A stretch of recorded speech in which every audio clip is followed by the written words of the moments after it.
Okay, action. So, hello everybody, and welcome to my mini webinar. My name is Maria Guzman Montoya, and I'm gonna talk about how to improve listening comprehension in English, and we're gonna touch some strategies for level A1, A2 students, right? This is a really very important topic because listening is one of the main skills in communication. Can you share the slide, please? No, teacher, for objective, the second one. Thank you so much. So, the main objective of this presentation is show you some easy and useful strategies to improve your listening in English. These strategies are really good for everybody, but especially for beginners, A1, A2 level students who want to understand English better. I will also share some websites and resources that can help you practice every day. Can you share for the third slide, please?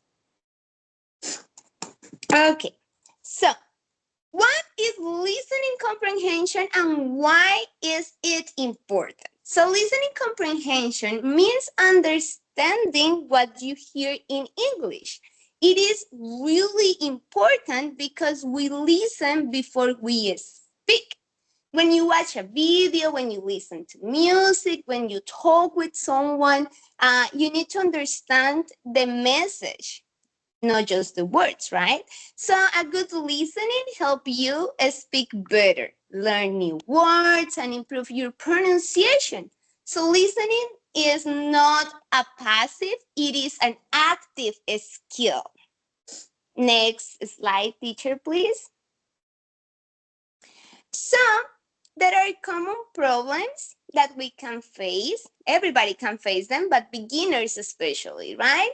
And the first one is like some people speak really fast. I have that issue. I usually speak really, really fast. So every time I'm doing a class, I always have to say, guys, if I talk too fast, if I speak too fast, if I say something that you guys don't understand, just let me know. I will slow down. And because when that happens, it's really hard and really difficult to catch up every word. The second one, like unknown words. There are many words and accents that maybe the students don't gonna catch up, or the people that is learning English don't gonna catch up. So it's important to practice not with the neutral accent. It's important to find videos and maybe conversations from different accents.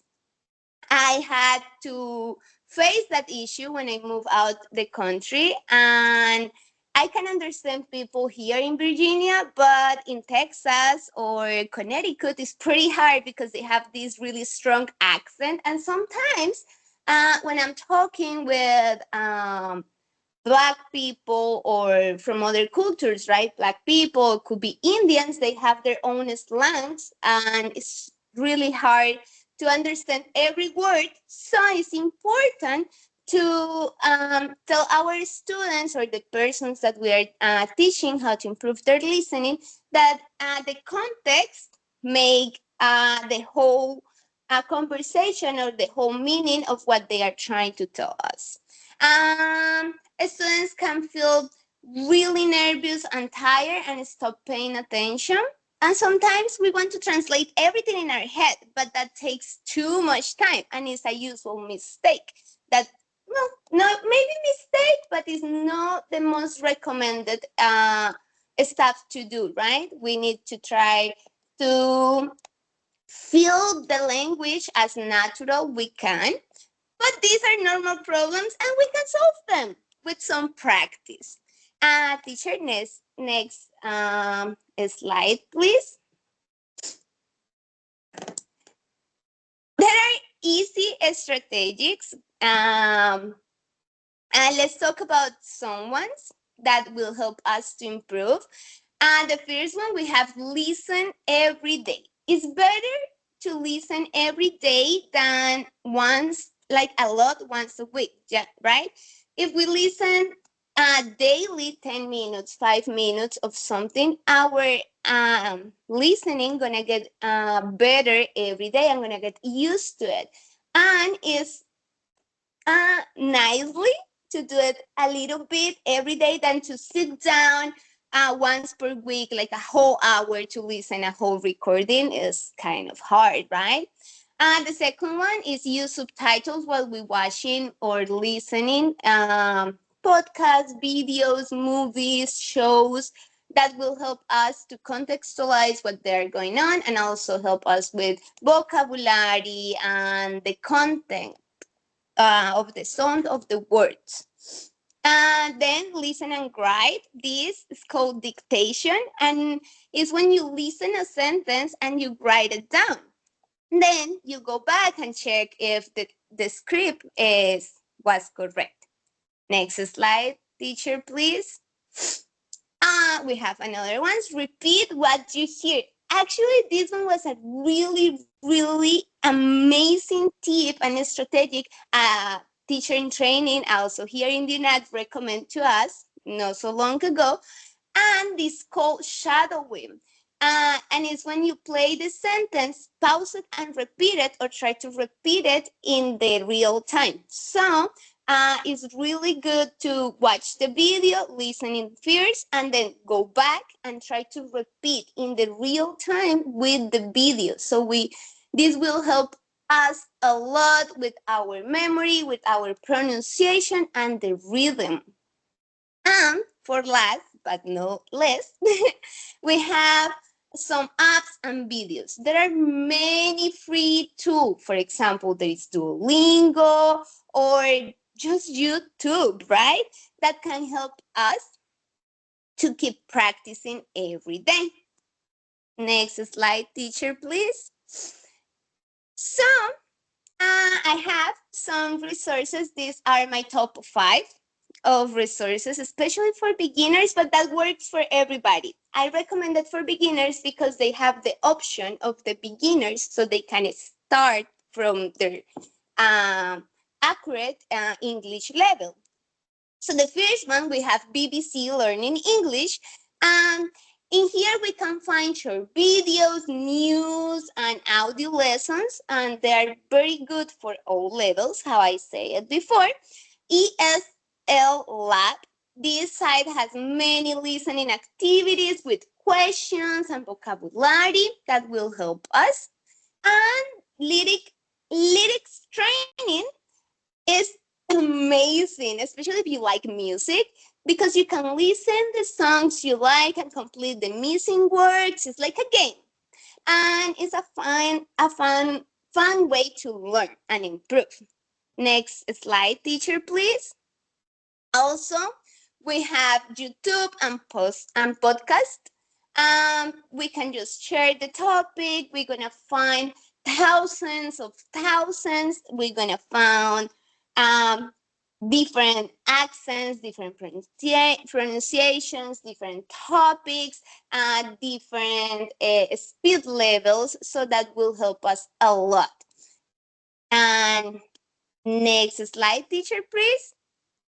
In a conclusion, listening is a key in learning English. If you listen every day, use subtitle, write what you hear, repeat sentence as you and use the right tools, you will improve.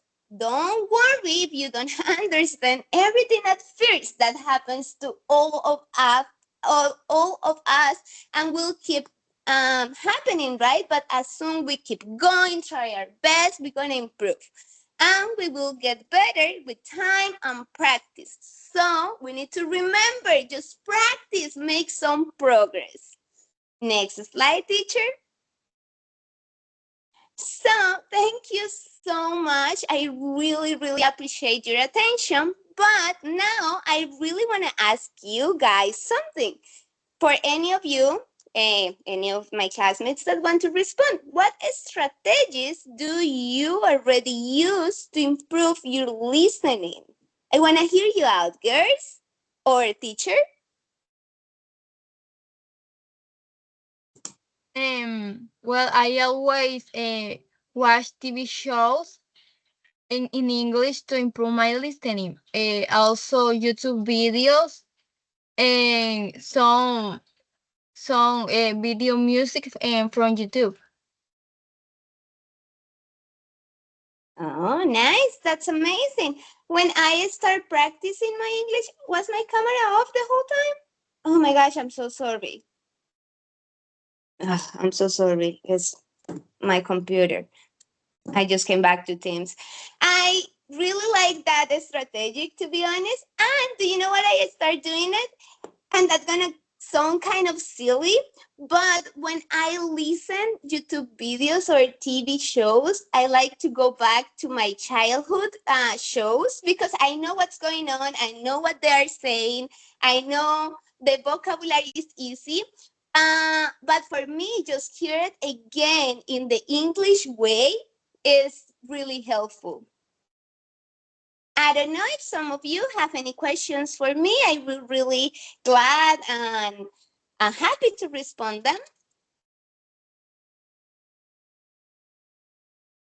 I have a question. You Absolutely. mentioned you mentioned that listening is not passive but active.